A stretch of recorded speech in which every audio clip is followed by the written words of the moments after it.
Borda, good morning. Monday morning again. It comes around quickly, doesn't it? How are you this morning? I'm going to get straight on with it. What's on my heart this morning? Because this Monday is a day that matters to me because it's the day when the Church in Wales marks George Herbert, the poet and theologian. Now, we all know about how we remember and mark Saints' days. So Wednesday is St David's Day, and there'll be stuff going on.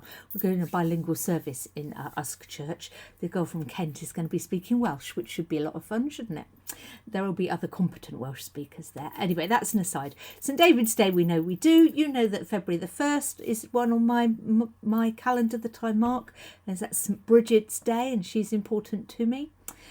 We have December the 6th, which is St Nicholas' Day. We know that the saints feature.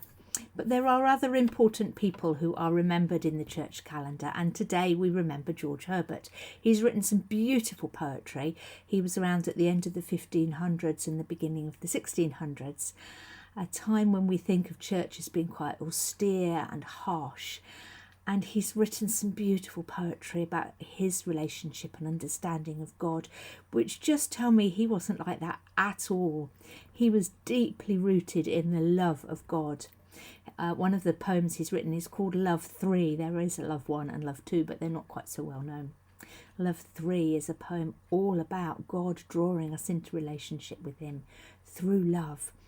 And a very, very special poem. But that's not the one I'm going to read to you today. I would like to read to you a poem called Discipline, which is also about love. And that idea that if you read the bits of the Bible that are all about wrath and hard God, you could come away with the wrong impression, because actually God is about love. And this is a wonderful poem about how George Herbert is trying to draw himself closer to God through love and wanting love to be the point of connection. So let me read it to you as a marker and an honour of George Herbert on his day. I'm not sure if it's today he died or was born. Anyway, it is George Herbert Day, and this poem is called Discipline. Throw away thy rod, throw away thy wrath. O my God, take the gentle path. For my heart's desire unto thine is bent. I aspire to a full consent. Not a word or look I affect to own, but by book, and by thy book alone. Though I fail, I weep, though I halt in pace, yet I creep to the throne of grace. Then let wrath remove, love will do the deed, for with love stony hearts will bleed. Love is swift of foot, love's a man of war, and can shoot and can hit from far. Who can scape his bow? That which wrought on thee, brought thee low, needs must work on me. Throw away thy rod, thou man, though man's frailties hath, thou art God, throw away thy wrath. And there's two bits I really love. I love that idea that he says, I'm failing and I'm weeping and I'm halted in my pace, but I'm still creeping to the throne of grace. I'm still trying. I'm in the right direction, God. I'm on my way. I love it. And the other verse I love, well, it's a verse in a line really, is, love is swift of foot. Love's a man of war. It can shoot and hit you from afar and you can't escape it. I love it. And sometimes these ancient poems are really hard to read unless we read them over and over and reflect on them a little bit.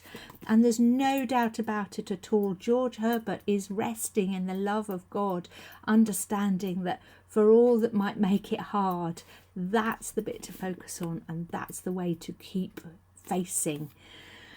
And I get a lot of comfort from that and a lot of encouragement that what we're doing now, 400 years on, 500 years on, isn't any different to they were doing in the medieval times. They really did understand the love of God, and that is where our hearts should be focused.